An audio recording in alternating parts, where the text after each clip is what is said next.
പൗലോസ് റോമാക്കാർക്ക് എഴുതിയ ലേഖനം അധ്യായം 1. അഭിവാദനം.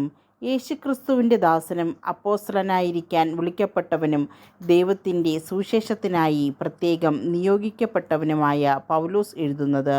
ഈ സുവിശേഷം വിശുദ്ധ ലിഖിതങ്ങളിൽ പ്രവാചകന്മാർ മുഖേന ദൈവം മുൻകൂട്ടി വാഗ്ദാനം ചെയ്തിട്ടുള്ളതാണ്. ഇത് അവിടുത്തെ പുത്രനും നമ്മുടെ കർത്താവുമായ യേശുക്രിസ്തുവിനെ സംബന്ധിച്ചുള്ളതാണ്.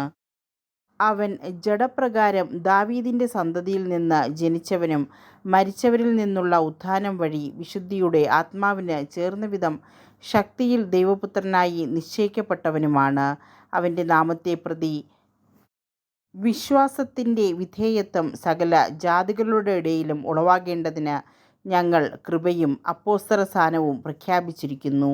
യേശുക്രിസ്തുവിൻ്റെ സ്വന്തമാകാൻ വിളിക്കപ്പെട്ടിരിക്കുന്ന നിങ്ങളും അവരിൽ ഉൾപ്പെടുന്നു. ദൈവത്തിൻ്റെ സ്നേഹഭാജനങ്ങളും വിശുദ്ധരാകാൻ വിളിക്കപ്പെട്ടവരുമായി റോമായിലുള്ള നിങ്ങൾക്കെല്ലാവർക്കും നമ്മുടെ പിതാവായ ദൈവത്തിൽ നിന്നും കർത്താവായ യേശുക്രിസ്തുവിൽ നിന്നും കൃപയും സമാധാനവും. റോമ സന്ദർശിക്കാൻ ആഗ്രഹം. നിങ്ങളുടെ വിശ്വാസം ഭൂമിയിൽ എല്ലായിടത്തും പ്രകീർത്തിക്കപ്പെടുന്നതിനാൽ നിങ്ങൾക്കെല്ലാവർക്കും വേണ്ടി ആദ്യമേ ഞാൻ യേശുക്രിസ്തു വഴി എൻ്റെ ദൈവത്തിന് നന്ദി പറയുന്നു. ഞാൻ നിങ്ങളെ ഇടവിടാതെ പ്രാർത്ഥനയിൽ സ്മരിക്കുന്നു എന്നതിന് അവിടുത്തെ പുത്രനെക്കുറിച്ചുള്ള സുവിശേഷം വഴി ഞാൻ ആത്മന ശുശ്രൂഷിക്കുന്ന ദൈവമാണ് എനിക്ക് സാക്ഷി. ദൈവേഷ്ടത്താൽ എങ്ങനെയെങ്കിലും നിങ്ങളുടെ അടുത്ത് വന്നുചേരാൻ ഇപ്പോഴെങ്കിലും സാധിച്ചിരുന്നെങ്കിൽ എന്ന് ഞാൻ പ്രാർത്ഥിക്കുന്നു. നിങ്ങളെ സ്ഥൈര്യപ്പെടുത്താൻ എന്തെങ്കിലും ആത്മീയവരം നിങ്ങൾക്ക് നൽകേണ്ടതിന് നിങ്ങളെ കാണാൻ ഞാൻ അതിയായി ആഗ്രഹിക്കുന്നു. എൻ്റെയും നിങ്ങളുടെയും വിശ്വാസം നമ്മെ പരസ്പരം പ്രോത്സാഹിപ്പിക്കുമല്ലോ. സഹോദരരെ, ഇത് നിങ്ങൾ മനസ്സിലാക്കണം. മറ്റ് വിജാതിയരുടെ ഇടയിലെന്ന പോലെ നിങ്ങളുടെ ഇടയിലും ഫലമുളവാകുന്നതിന് നിങ്ങളുടെ അടുക്കൽ വരാൻ പലപ്പോഴും ഞാൻ ഒരുങ്ങിയതാണ്. എന്നാൽ ഇതുവരെയും എനിക്ക് തടസ്സം നേരിട്ടുകൊണ്ടിരിക്കുകയായിരുന്നു. ഗ്രീക്കുകാരോടും അപരിഷ്കൃതരോടും വിജ്ഞാനികളോടും അജ്ഞന്മാരോടും ഞാൻ കടപ്പെട്ടവനാണ്. അതുകൊണ്ടാണ് റോമായിലുള്ള നിങ്ങളോടും സുവിശേഷം പ്രസംഗിക്കാൻ ഞാൻ തീവ്രമായി ആഗ്രഹിക്കുന്നത്. സുവിശേഷത്തെപ്പറ്റി ഞാൻ ലജ്ജിക്കുന്നില്ല.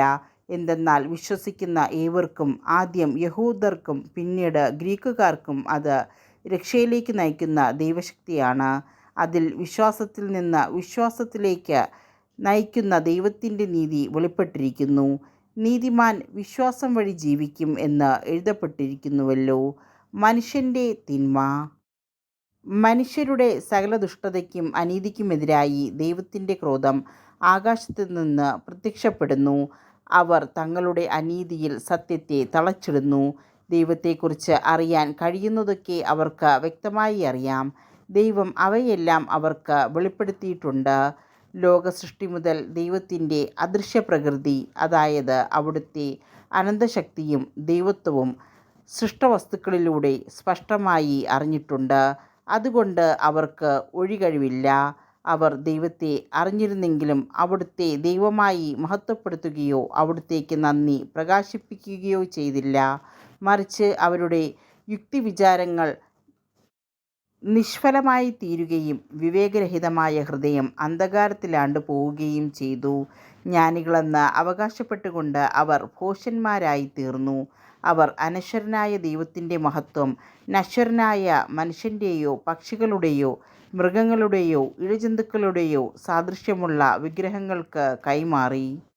അതുകൊണ്ട് ദൈവം അവരെ തങ്ങളുടെ ഭോഗാസക്തികളോടുകൂടെ ശരീരങ്ങൾ പരസ്പരം അവമാനിതമാക്കുന്നതിന് അശുദ്ധിക്ക് വിട്ടുകൊടുത്തു.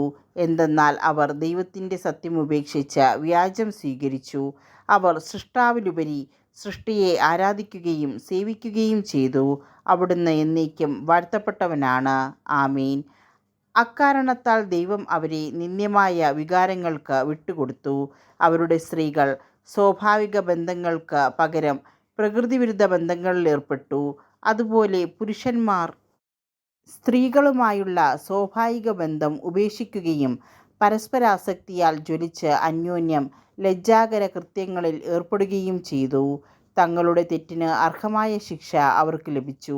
ദൈവത്തെ അംഗീകരിക്കുന്നത് പോരായ്മയായി അവർ കരുതിയത് നിമിത്തം അധമവികാരത്തിനും അനുചിത പ്രവൃത്തികൾക്കും ദൈവം അവരെ വിട്ടുകൊടുത്തു.